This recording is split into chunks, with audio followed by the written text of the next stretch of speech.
سنة الله في الذين خلوا من قبل وكان أمر الله قدرا مقدورا الذين يبلغون رسالات الله ويخشونه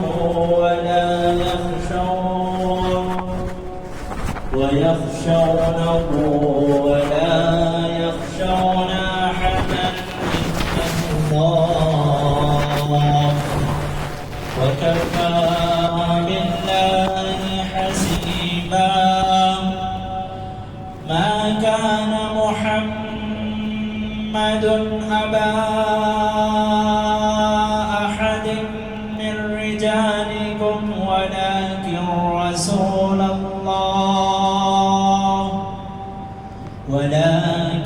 رسول الله وخاتم النبيين وكان الله بكل شيء عليما يا أيها الذين آمنوا اذكروا الله ذكرا كثيرا وسبحوه بكرة وأصيلا هو الذي يصلي عليكم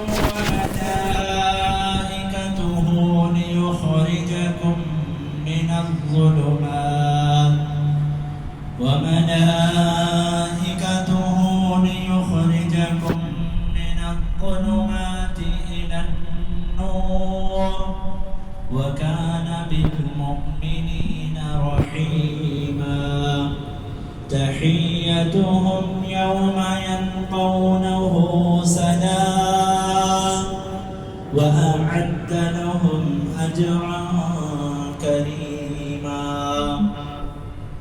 يا أيها النبي